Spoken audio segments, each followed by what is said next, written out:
Assalamualaikum warahmatullahi wabarakatuh. Halo semuanya, perkenalkan nama saya Resiana Sulistiawati dengan NIM 2032406062. Saat ini saya sedang menempuh pendidikan di Universitas Balai Bandung, Fakultas Keguruan dan Ilmu Pendidikan, Program Studi Pendidikan Bahasa dan Sastra Indonesia. Video ini saya buat dengan tujuan untuk memenuhi tugas ujian akhir semester mata kuliah semantik yang diampu oleh Bapak Febri Restu Widianto, SPD MPD. Tanpa berlama-lama, langsung saja kita masuk ke dalam pembahasan tentang semantik dan jenis-jenis maknanya. Pernah nggak sih kalian bertanya-tanya kenapa satu kata memiliki arti yang berbeda-beda? Atau kenapa kalimat yang sama bisa dimengerti berbeda tergantung situasi pembicaraannya? Nah, itulah yang dipelajari tentang semantik. Lalu, apa sih semantik itu? Secara sederhana, semantik adalah cabang ilmu bahasa yang mempelajari khusus tentang makna, mulai dari arti kata, hubungan antar makna, hingga bagaimana cara kita memahami apa yang kita ucapkan atau apa yang kita baca. Tanpa makna yang jelas, bahasa hanyalah kumpulan bunyi atau tulisan yang tidak berarti apa-apa.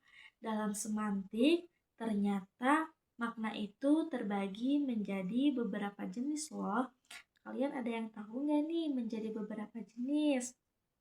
Nah, pengelompokan ini didasarkan pada bagaimana cara makna itu terbentuk, apa hal yang dirujuknya, hingga bagaimana cara kita menggunakannya dalam percakapan sehari-hari. Yuk kita bahas yang pertama, yaitu makna berdasarkan cara terbentuknya. Ada makna leksikal dan ada makna gramatikal. Makna leksikal itu asli arti kata yang berasal dari kamus. Contoh katanya yaitu masak, yang artinya mengolah makanan. Sedangkan dalam makna gramatikal, kata itu muncul saat maknanya berubah, seperti ditambahkan imbuhan atau dimasukkan ke dalam susunan kalimat. Contoh katanya yaitu dimasak, yang berarti sedang mengolah makanan. Lalu yang kedua yaitu makna berdasarkan kesesuaiannya. Ada makna denotatif dan ada makna konotatif. Makna denotatif adalah makna yang sesungguhnya. Contoh kata yaitu bunga. Bunga itu kan bagian dari tumbuhan yang sangat cantik. Sedangkan dalam makna konotatif mengandung arti tambahan, perasaan, atau kiasan. Jika ada yang mengatakan gadis itu adalah bunga desa. Nah, kata bunga yang dimaksud ini bukan merujuk pada bagian tumbuhan yang tadi, melainkan yang berarti gadis itu adalah yang tercantik di desanya. Nah, yang ketiga, makna berdasarkan hal yang dirujuknya. Ada makna referensial dan ada makna non-referensial. Makna referensial adalah makna yang merujuk pada suatu benda yang nyata adanya. Contohnya seperti meja, kursi, sepatu, lemari, dan yang lainnya. Sedangkan makna non-referensial tidak merujuk pada benda apapun, melainkan berfungsi sebagai pelengkap. Contoh katanya yaitu dan, karena, atau, tapi, dan yang lainnya juga.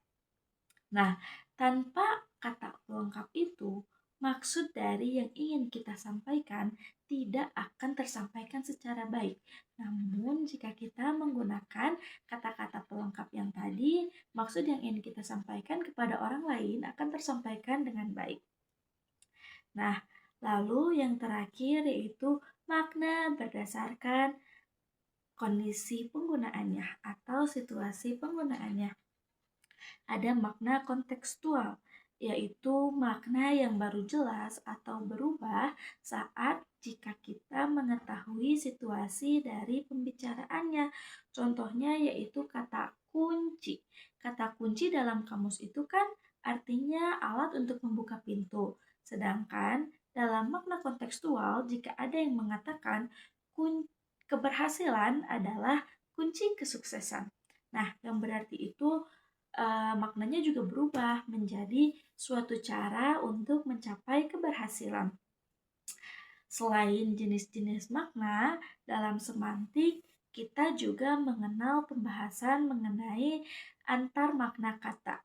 Memahami hal ini sangat penting supaya kita tidak keliru dalam memilih kata untuk berbicara, menulis, atau saat memahami dari pembicaraan orang lain. Ada apa aja sih gitu? Yang pertama yaitu sinonim. Sinonim adalah hubungan antar dua kata atau lebih yang maknanya hampir sama atau mirip. Contoh kata yaitu pintar dan cerdas. Sama-sama menunjukkan cara berpikir yang baik. Namun kata cerdas seringkali terdengar lebih formal.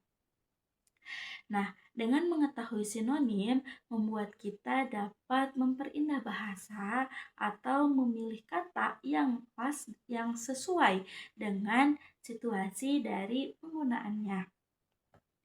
Yang kedua yaitu antonim. Antonim adalah hubungan antar kata yang maknanya saling berlawanan atau bertolak belakang. Contoh kata yaitu kata hidup berlawanan dengan kata mati dan kata besar berlawanan dengan kata kecil. Nah, dengan mengetahui antonim, itu membantu kita untuk menjelaskan sesuatu perbedaan dengan lebih jelas dan tegas. Yang ketiga yaitu adalah homonim. Homonim adalah bentuk kata yang tulisannya atau pengucapannya persis sama, namun maknanya berbeda bahkan tidak saling berkaitan. Contoh yang paling sering kita temui yaitu kata bisa. Jika ada seseorang mengatakan saya bisa bernyanyi. Nah, kata bisa itu yang berarti mampu. Namun, jika dalam kalimat ular itu memiliki bisa. Bisa yang dimaksud itu beracun ya. Bukan kata bisa yang seperti tadi yang berarti mampu gitu. Nah, jika karena bentuknya sama gitu, makna yang dimaksud bisa dimengerti jika kita melihat kalimat atau mengetahui situasi pembicaraannya. Yang keempat yaitu polisem. Polisem seringkali tertukar dengan homonim, padahal polisem adalah satu kata yang memiliki makna yang berbeda, bahkan maknanya saling berkaitan karena memiliki kata dasar yang sama. Contoh yang mudah saja yaitu kata kepala. Kepala ini kan bagian dari tubuh yang paling atas. Sedangkan dalam kata kepala sekolah itu bisa berarti pemimpin karena artinya sama atau mengandung pengertian yang sama karena bagian dari yang utama atau yang paling atas gitu. Dan yang terakhir yaitu hiponim.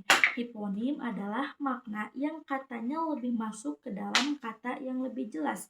Contohnya seperti mawar, melati, anggrek, kamboja.